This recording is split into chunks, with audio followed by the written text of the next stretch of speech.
What's up, guys? How are you guys doing? Welcome back to my channel. My name is Charles, and today, first off, I hope you had a good day. I did. It started off with a really cool brisk walk this morning. Yes, that's right. Fall has definitely set in here at the beach. We are no longer having 100-degree weather with 100% humidity.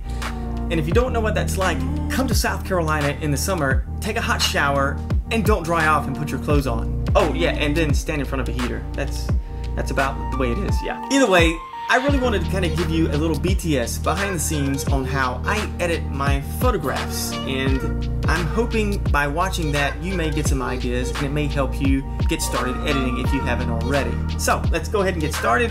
I am using Adobe Lightroom Mobile. If you don't already know that, or if you haven't already used it, I love it. I am going to give you a whole nother tutorial on the reasons why later, but for now it is just fantastic. So let's get started in that. And I have already chosen a photograph that I liked yesterday, or the day, actually it was the day before. The day before I went out and shot some photography out on the beach, did some drone stuff, and if you're wondering what kind of a drone that I'm using, I am using the Mavic 2 Pro with the fantastic Hasselblad camera. It is absolutely amazing. Anyway, enough said about that. So, this was one of the photos that I chose. I love it. It came out really well. However, there's some things that I want to do to it to really give it a little pizzazz. Alright, the first thing that I like to do is I will generally, if this isn't open, I will go ahead and open up my tools or my edit button, and this will bring up all of my tools that I can use to manipulate the photo. So in general, I like to start with messing with the exposure, and I like to bump that up just a bit. And really, all of this edit is subjective. It's up to you as the photographer to choose the way you want to edit. There is no wrong or right way to do it. This is just the way that I do it. So I usually fool with exposure a little bit, and now I'm going to pull down my highlights. I don't like blown out highlights whatsoever. That is just a little pet peeve of mine. And I may bump up the shadows a bit, and you're probably thinking, wow, that's getting really overdone. Well, there's a reason for that. But I come down to presets right here, and then I start flipping through my presets. Okay, well, let me just explain presets for just a quick second. Presets are nice, okay, but they are not an end-all fix-all for every photo.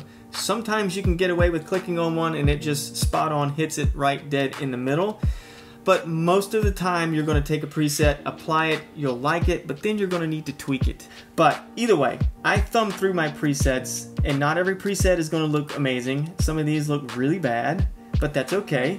I'm looking for a certain style and a certain look in my preset. Now see that right there, this Senna Night 1 looks really good. However, it is a little too sharpened, has a little too much clarity, and a little too much contrast. But if I wanted to use that, I could. I would just have to go in and manipulate a few things. So I'm going to keep scrolling down. Nothing is really lighting my fire. This one looks okay. I do not like that. That looks like plutonium water. Not really into the food bangers. Not really into that. That looks kind of cool. I'm not really into it though.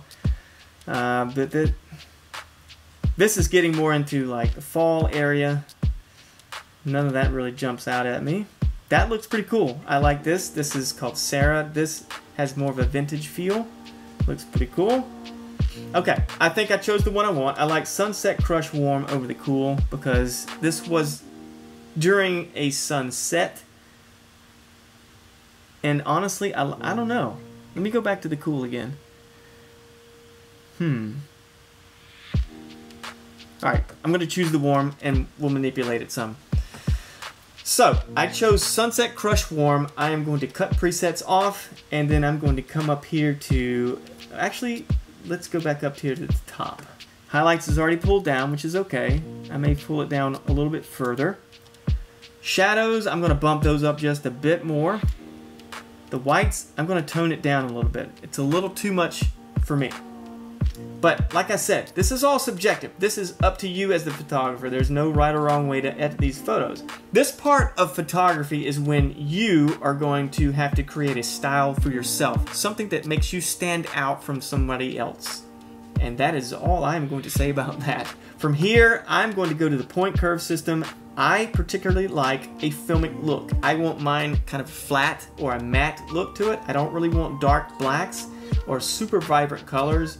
That was something that I did when I first started out in photography, and I think that was because I had no idea what I was doing and I was trying to cover up mistakes. That is not to say that someone who likes to use really sharp, rich blacks and lots of vibrant colors, that does not mean that their photography is no good and it is amateurish. That was just something that I chose to try to hide my imperfections. However, going back to this point curve system, I'm going to keep pulling this up just a little bit to flatten it out just a little bit. That looks good. I don't want this too dark. And I may come back up here to exposure and bring it out just a little bit more, but not too much. Not too much. Bring these highlights down. I'm just going to kill the highlights altogether. Alright, as far as vibrance goes, I am going to leave it where it is. That's plenty of vibrant color for me. I'm going to tone down the clarity. Oh my gosh, I have 4% battery. This is not going to work out too well, is it? Alright, I'm going to tone down the clarity, bump up the texture a little bit, and I'm going to add a vignette. I like where the grain is, like that. I'm going to tone down the sharpening just a little bit. Noise reduction, I really don't need that. Optics, I don't really need any of that, even though that is checked. I don't need to defringe, and I don't need to straighten any of my stuff. However, I think I may crop.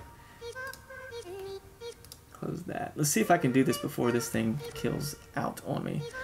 I'm going to crop it in just a bit because I don't want two of these roads showing up. I like the way this road kind of simulates this shoreline, and the ocean water. It all runs in parallels to me. I like that. I'm going to hit enter. That looks fantastic. I am done. I love it. That is the way I want it to be. Actually, I may bring the whites up just a tad. There we go. Now, I am finished. Completed. I like the colors. I like the preset. I've added my own tweaks and finishes to this photograph. From here, I will go up to this arrow right here and save to, and choose where I want to save it as full size, and I'm done. It's fantastic. I love this. I love editing photographs. Sorry this has been really quick, but as you can tell, I have 2% battery left, and I'm done. Well, that's it, guys. I hope you really enjoyed it. This was all there was to it. It's not a whole lot of in-depth details. It's just a really simple thought process of how I edit my photography. Like I said, there's no right or wrong way to do it. You have to really kind of start your own way and your own methods. But I hope by watching my style that you can kind of pull from that and manipulate it into your own way of editing. I hope you guys will come back for the next video. I'm going to talk a little bit more about Adobe Lightroom Mobile and why I use it. And I hope you hit that like and subscribe button. So I will see you guys on the flip side.